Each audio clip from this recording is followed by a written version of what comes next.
Revenge films. I've always been a grandpa's boy, so when my grandma passed away, I started worrying about him living alone. So I decided to move out from the city to take care of him, and we began living together. My grandpa was already old, and his health was declining, so he needed a lot of care from me.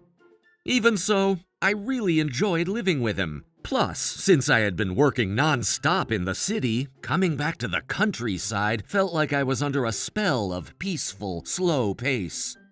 Having lived alone for a long time, I was pretty good at cooking and managing on my own. Taking care of him was tough, but I never once thought about giving up on him. Plus, the work I did in the city could be easily done in the countryside as well, so I'd work while my grandpa was napping, and there were no issues with that.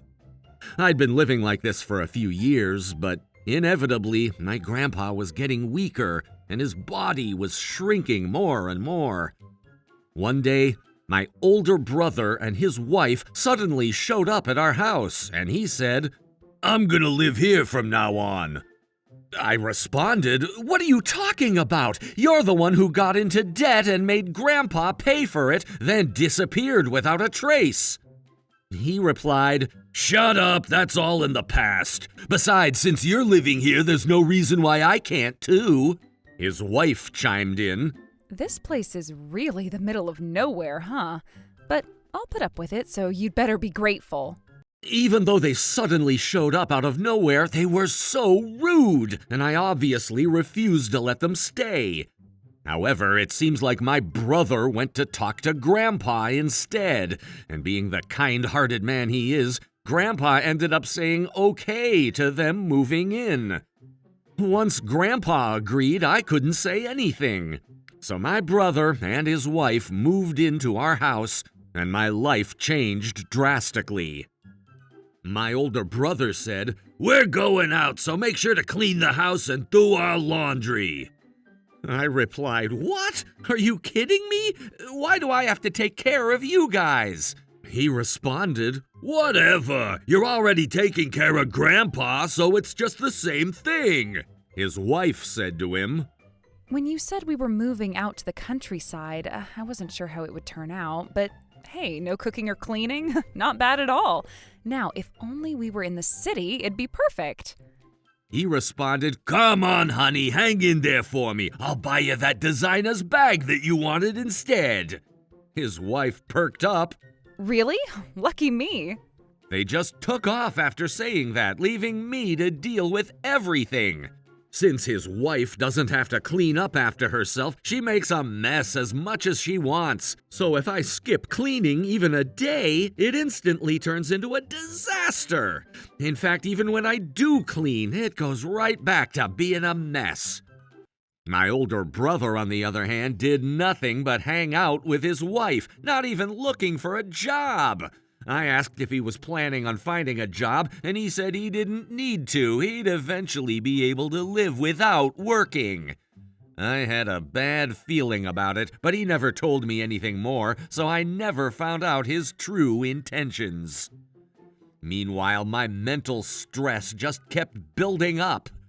I told my older brother, "You'd better pitch in for this month's utilities, you know. Also the rent and groceries too, as you haven't paid a dime since you guys moved in." He responded, "Huh? Why should I pay anything? This is Grandpa's house, not yours. Grandpa would never take money from his grandson."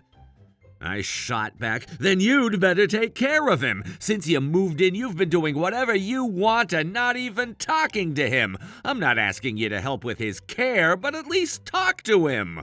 Then he said, "Care for him? Talk to him? Why should I do any of that? Isn't that your job?" He is my older brother, but honestly, I thought he was a real jerk. He and his wife took advantage of Grandpa's kindness to move in here, and ever since they haven't shown a shred of gratitude. I was beyond furious with them. Then, one day, Grandpa's health got even worse and he had to be hospitalized. The doctor said to me that he wouldn't last much longer. I went to the hospital to visit him every day. I told my older brother to go see him too, but as usual, he was busy making the house dirty and hanging out with his wife, never once visiting Grandpa. This went on for about 3 months.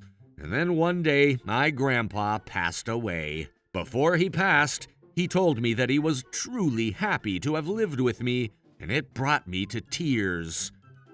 After the funeral and everything else was taken care of, my older brother started saying the most bizarre things while I was still grieving. He said, "Now that Grandpa's gone, we can finally kick you out." I asked, "What? Kick me out? What are you even talking about?" Then his wife added, You're really slow to catch on, aren't you? We have no obligation to support you, a useless, unemployed loser like you. So how about you pack up and leave? This house will belong to my husband, the eldest son, anyway. And soon enough, we'll probably get a nice chunk of that old man's life insurance, too. My older brother said, "So yeah, you need to leave." It had been only a few days since our grandpa passed away, and they were already talking like this. I couldn't hold it back anymore. I said, "Fine, I'll leave, but just give me 2 days to make arrangements." Then he sneered, "Hurry up and do it already." The moment after my older brother and his wife said that, they excitedly left without a second thought. Then, one day I finally finished all the paperwork and was about to leave the house. They were absolutely thrilled, acting like they'd won some sort of victory. His wife said, Now we'll be set for life. My older brother responded, "Yeah, I used to think country living was a drag, but now we've got the money and the house. Let's go on a big trip or something." His wife agreed and said, Yes, let's go. My older brother didn't even seem to notice me. He and his wife were too busy getting ready for their trip, so I just left without a word. A few days later, I got a call from my older brother. He shouted to me, "Hey! When we got back from our trip, the house was gone. What the hell is going on?" I replied, "What do you mean? I don't live there anymore, and Grandpa's gone, so I sold the land." Then he yelled at me and said, "What the hell? Why would you do that? Give me my money back." I responded, "It's my house, and I can do whatever I want with it." He yelled, "Huh? What are you talking about? I'm the eldest son, so the house belongs to me." I told him, "No, it's not. When I started living with Grandpa, he was about to lose the house because he had no money, so I bought it from him." He shouted, "You never told me that, and you're a useless bum." I said, "I was working from home. You and your wife are the real bums. I've been taking care of Grandpa this whole time." He shouted again, "What the hell? So when is the insurance money coming in?" I said, "There's no insurance money. Grandpa didn't have any money. Plus, I was planning to take care of everything even after he passed away. He had health insurance, but no life insurance." He said, "What the hell? We came back because we thought we'd get the house and the insurance money." I responded, "I don't know what you're talking about. You should worry about finding a place to stay. I hear it's hard to find a job when you don't have an address." When I said that, my older brother was screaming on the other end of the phone. To finish the story, I moved back to the city after everything settled down. As for my older brother and his wife, they thought they'd get Grandpa's life insurance money, so they borrowed a ton of cash from other people. Since they're not working, they couldn't even secure a place to stay, and now they're both homeless. With no fixed address, they can't find jobs either, so it's like they're stuck in a negative loop. It's honestly laughable. They've racked up a huge debt, so now they're also running away from debt collectors, hopping from place to place. I can't help but feel a little satisfied. They've got exactly what they deserved. How was today's video? If you enjoyed it, please subscribe, like, and leave a comment. Stay tuned for more.